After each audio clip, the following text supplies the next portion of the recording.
민심이 요동치는 설을 코앞에 두고 대선 주자들의 몸과 마음이 바빠지고 있습니다. 여론조사를 좀 짚어보도록 하겠습니다. 여론조사 전문기관 리서치앤리서치의 배종찬 본부장 모셨습니다. 안녕하십니까? 안녕하십니까? 자, 먼저 문재인 전 대표가 각종 여론조사에서 30% 안팎으로 1위를 지키고 있는데요. 2위와 격차를 조금씩 벌리면서 추세적으로 좀 오름세를 이어가고 있는 것 같아요. 네, 30% 내외의 지지율을 보여주고 있는데 콘크리트 지지층을 잘 다졌기 때문으로 분석됩니다. 예. 이 탄핵 국면에 지지층을 강화했고 반면에 다른 후보들은 지지층을 결집시킬 기회를 가지지 못한 때문으로 풀이되는데요. 20, 30, 40 예. 그리고 이 진보 진영과 진보적 중도층까지도 결집을 했고 또 지역적으로도 수도권에서 강세를 보이면서 지지율 다른 후보들보다도 지속적으로 앞서 나가고 있는 것으로 나타나고 있습니다. 예, 문재인 대세론이다 이런 표현까지 나오고 있는데요. 이런 것들이 이제 굳어지고 있는 겁니까? 아니면 좀 시기상조라고 봐야 되는 겁니까? 대세로는 있지만 대세 후보는 없다 이런 이야기가 나오고 있는데 그만큼 아직 과제는 남아 있습니다.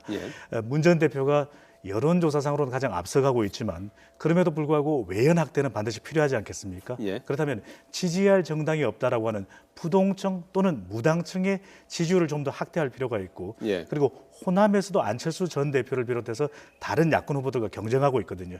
이 외연 확대, 이 무당층에서의 외연 확대와 그리고 호남에서의 보다 더 본인의 이 영향력 또 지지율을 끌어올리는 과제가 필요해 보입니다. 그렇다면 아직 대세라고 하기에는 조금 더 과제가 있어 보입니다. 예, 앞서 보신 것처럼 2위는 반기문 전 총장인데 격차가 조금 있습니다. 귀국한 지 열흘밖에 안 돼서 약간 좀 후발 주자라서 이제 그런 면도 있는 것 같긴 한데 기대만큼 지지율이 오르지 못한 데에 대한 아쉬움이 좀 있는 것 같아요. 원인은 뭐라고 보십니까? 함께 가야 하는데 혼자 간 것 아닌가. 예. 그만큼 기대감이 높았던 후보였기 때문에 인물이기 때문에 이 주목도는 높았지만 이것을 매력으로 자신의 지지율로 끌어내기에는 첫 행보가 조금 아쉬운 점이 남아있다는 것인데 또 환경적으로도 보수층이 결집하지 못하는 환경이거든요. 그렇다면 반 전 총장으로서는 이 미디어와 함께 가고 또 그리고 유권자와 함께 가는 모습을 보여야 되는데 그런 부분에 대해서 조금 조정, 준비가 부족한 탓으로 해석되고 있습니다. 예. 이재명 시장, 안철수 전 대표가 이제 3, 4위권에서 추격전을 벌이고 있고요. 그 뒤로 안희정 지사, 또 황교안 권한대행도 만만치 않은 지지율을 보이고 있는데요. 이들의 지지율은 어떻게 평가하십니까?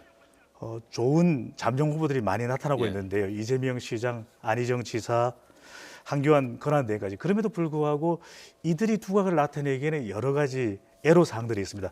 이미 유력 후보들이 자기 진영 내에서 지지층을 선점하고 있는 것 그리고 탄핵 국면이다 보니까 능력이 있는 잠룡들이 나타나더라도 이들이 낮은 지지율에서 탈피하기 위해서는 관심을 끌어야 되는데 탄핵이라고 하는 다른 또 관심 이슈가 있기 때문에 그만큼 유권자들의 주목을 끌기는 그만큼 어렵다라고 보여집니다. 예, 지지율 4%대를 확보한 황교안 권한대행이 오늘 기자회견에서도 딱 부러지게 안 나간다라고 하지 않았는데 잠깐 들어보시고 판단을 해보도록 하겠습니다.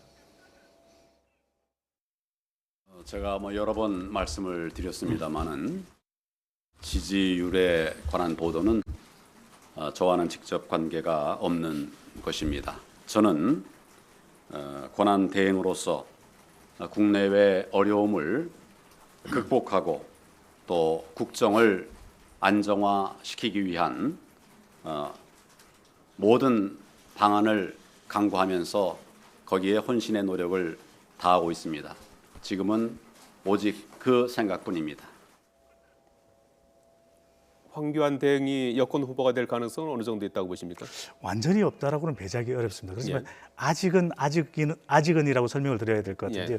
현재로서는 권한 대행으로서의 본인의 역할을 충실하지 않는다면 국민들이 지지할 수 있는 여지가 없는 것이고요. 또 하나는 본인이 지금 당장 대선 후보로서의 본인의 출마 의지를 피력할 경우에 상당히 야권으로부터 또 견제받을 수 있는 부분도 있고요. 또 보수층에서 지지를 받는 후보가 되기 위해서는 또 반기문 전 총장이 얼마만큼 지지율을 상승해 나가느냐, 또 상승해 나가지 못하고 중도 변화가 생긴다면은 이 황근한 대행에게도 이 가능성의 여지는 있는 것으로 보여집니다. 안철수 전 대표는 결국은 자신이 승리할 것이다 이런 얘기를 좀 많이 하고 있는데 말이죠. 그 자신감은 어디서 비롯된 거라고 보십니까?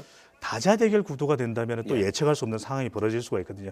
안 전 대표가 또 지지층으로부터 중도 층을 보다 더 결집시킨다 그러면 3자 대결 구도에는 새로운 가능성이 또 열려 있는 부분인데 또 한편으로는 자신감을 피력하는 것이 실제 가능성도 타진할 수 있겠지만 그만큼 본인이 자신감을 피력해야만 지금 현재 국민의당의 지지층, 국민의당의 외연을 더 확대할 수 있는 이유로도 읽히는 대목입니다. 자, 올해 대선은 뭐 현재로서는 정권 교체 바람이 큰 것으로 나오고 있지 않습니까? 여론조사상으로요. 이런 추세가 이어질지 앞으로 변수는 뭐라고 보십니까?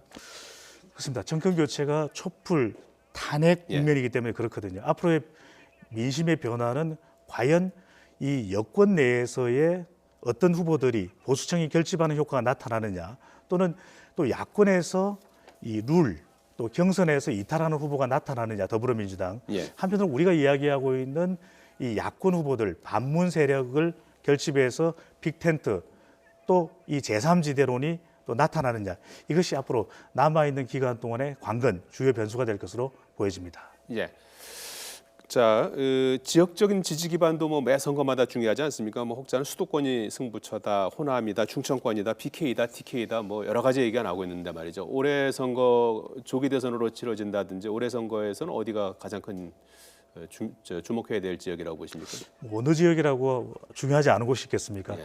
이 유권자 수로 보면 수도권이 당연히 중요할 수밖에 없는데 예. 수도권에서 팽팽한 경쟁을 펼친다면 역대 대통령 선거에서 이곳을 이기지 못하면 대통령이 되지 못하는 지역이 있거든요. 충청입니다. 예. 충청에서 과연 어느 후보가 더 많은 득표를 올릴지 그리고 PK와 TK 지역의 민심이 다르다는 점에서 예. 이 달라진 민심의 부산, 울산, 경남 PK 지역에서 어느 후보가 보다 더 매력적으로 유권자들에게 어필할 수 있는지 이것도 중요한 관건으로 전망됩니다. 예. 자, 여론조사를 좀 한번 짚어봤습니다. 리서치앤리서치 배종찬 본부장이었습니다. 고맙습니다. 감사합니다.